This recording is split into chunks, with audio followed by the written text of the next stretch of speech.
Most of us describe our memory as a high-definition video recorder. We assume we can press play and our past will spool out in a seamless stream. But the neurological reality is far more chaotic. When you access a memory, you aren't playing back a pristine digital file.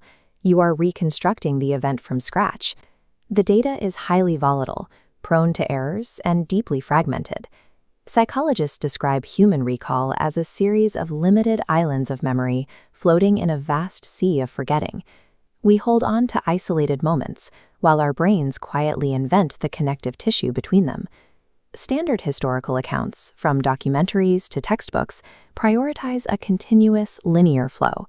They prioritize the narrative stream, which often masks the silent, empty gaps where specific details are actually lost.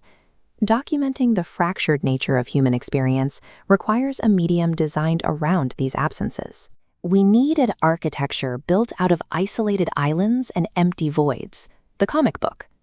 Graphic novels operate as a polysemiotic medium, using both written words and drawn images to communicate. Their primary mechanic is the transformation of the abstract passage of time into physical, measurable space on a printed page. By laying out distinct frames, comics let us view a character's past, present, and future synchronously. These framed illustrations represent explicit memories, conscious moments we retrieve. The blank gutter is the unconscious void.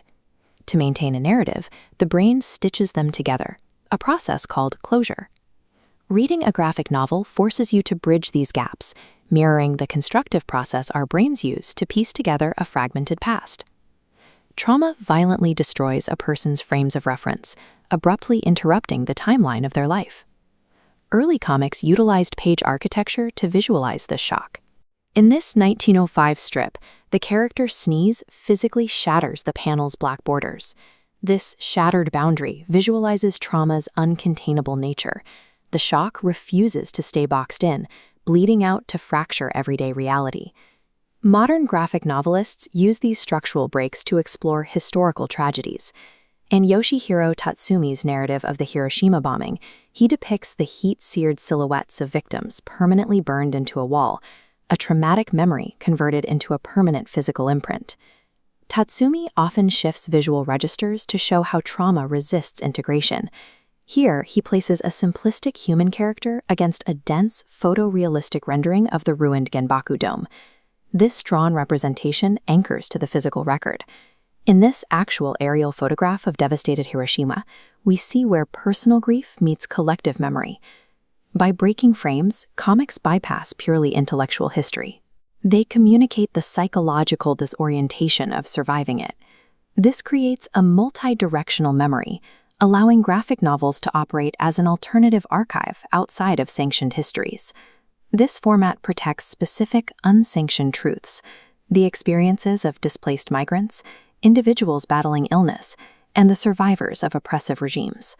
Film and television typically rely on the persistence of vision, a constant stream of images designed to be consumed at a set temporal pace. A comic page is defined by its stillness. The story remains frozen until the reader chooses to engage with the gaps, navigating a structure where the narrative is constantly disappearing into the white space of the gutter. Because the visual information is incomplete, the reader is responsible for bridging the gaps. You must supply the motion, the time, and the logic, requiring a profound level of empathy and imagination. Delegating the work of closure to the audience transforms these fragments into a shared cognitive experience. We do not merely observe the memory, we perform the mental reconstruction required to make it real again.